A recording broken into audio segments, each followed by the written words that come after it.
Hello folks, so I wasn't going to do a video about the new Lone Rider lower crash bars that I've fitted to my new R1300 because I'm not going to drop them. So if you've probably already seen Big Rock Moto's video where I think he has it laid on its side, Lone Rider have done their own videos where they've literally thrown the bike on its side at speed. And I thought really the only way you can review crash bars is to crash in them, which I don't really fancy doing. For me, they're more a precaution rather than it's going to happen sooner or later. Then I thought, shall I do an installation video? But my shed, as you've seen, is not the biggest. So I wasn't going to do anything. However, there's a couple of observations, I think, from installing them that I just wanted to sort of point out that I'm going to mention in this video. So if that sounds of interest, stay tuned and I'll show you what I think and my thoughts and a couple of tips, maybe, if you want to call it that.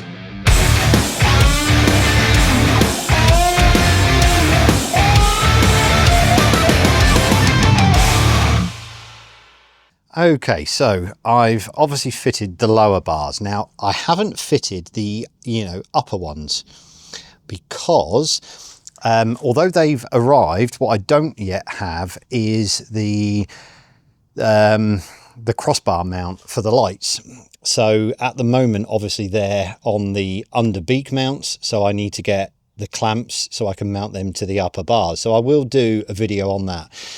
But as you can see, I've fitted the lower bars and also the skid plate. Now, installation was incredibly easy, but having watched Lone Rider's own installation video, there are a couple of, I don't want to say problems, but things that I noticed when installing it on my bike that I just thought I would mention. Now in the video, in Lone Rider's own video, the bike that Alex is actually fitting them to is, I believe I'm right in saying that the bike is fitted with the Enduro pack. Now, so that means he already had the BMW OEM lower crash bars, but he also had the longer extended skid plate. So in the video, Alex mentions removing the skid plate, which I did, and then removing the sort of front mount, which sits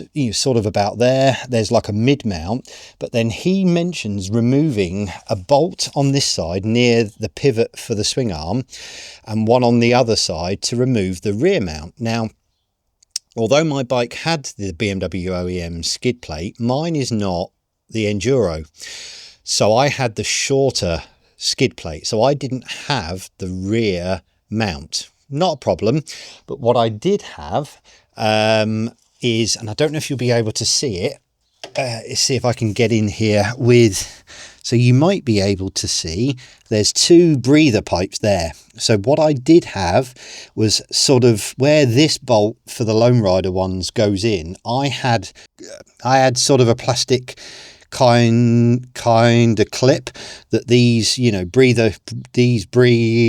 breather pipes went inside. Now I need to relocate them to the other side of here.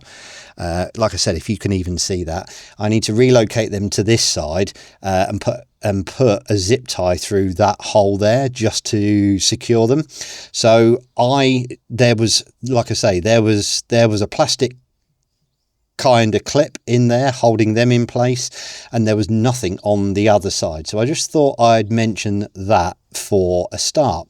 Now the other thing that I will mention is, because Alex in his video had the BMW OEM lower bars, he obviously had to remove them first. Now I didn't have them, so on this side I didn't have them at all.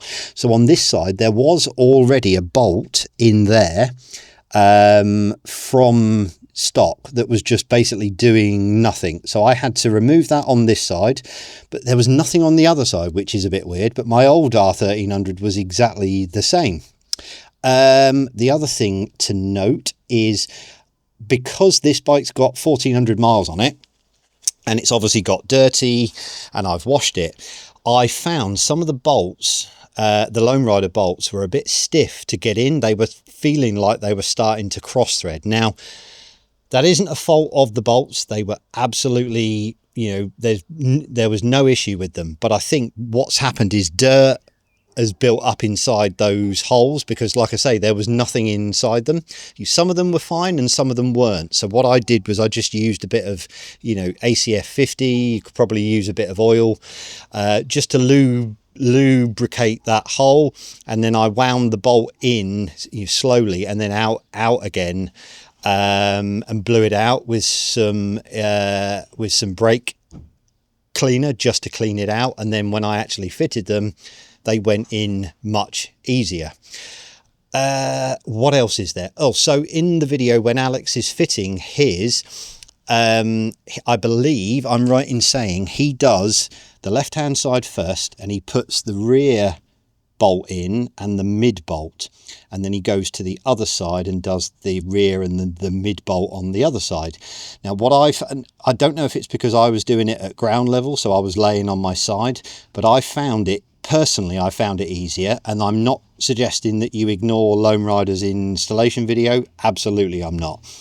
But what I found easier was to basically have like a little box under the front to support the weight of it. And I slid the back of the skid plate in between the center stand, got the rear bolt in, put the rear bolt in loosely on the other side so it kind of pivoted, and then put a box underneath just to lift the skid plate up, got the mid supports, bolts in loosely, then I could tackle the fronts. So this is for the skid plate. That for me worked far easier. But like I say, I'm not saying ignore their instructions. I'm not saying that, you know, at all. Now, the other thing that I did slightly differently was, and I don't know if you'll be able to see it because of the light, but in there is a spacer the other side of there. Now, in Lone Rider's video, you know, Alex, I think, has a set of box clamps, essentially like a large set of pliers that he holds the spacer in while he's getting the bolt through.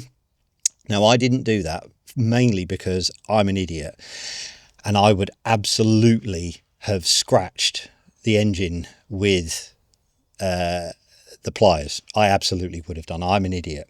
So what I managed to do was essentially I managed to pull this, you know, this out, slide the spacer in with my fingers, and then let the weight of the crash bar just kind of press against it, and hold it into place while I slid the bolt through. And that actually worked very easily for me anyway. I hope all of this is in focus. Aside from that, there's nothing else that I either had any sort of challenges with, or that didn't fit or anything like that. And I am incredibly happy with the finish. So like I say, I just wanted to give my thoughts and my own take on it and just mention those things. So I came from a place of no lower bars at all and the shorter OEM skid plate. And like I say, in the Lone Rider video, I believe they are using an Enduro spec model. So like I said, there are just a couple of differences, but everything else in terms of the fitting of them is exactly the same. And if anyone's interested, although it's close, I've got the Machine Art Moto Mudsling on there, and it is a bit tight. I'm not going to lie. The gap probably looks smaller than it actually is, but it moves just fine. So there's no rubbing there. So I'm hoping that I can leave that on there while the skid plate's fitted. But if there are any fitment issues with that, well, A, I'll soon find out, and B, I will let you know. So yeah, anyway, thank you for watching, and thank you to Lone Rider for sending these. I shall get the uppers mounted as soon as I can, but the transformation to being fully Lone Ridered is pretty much there. So thanks for watching, and I'll catch you in the next video.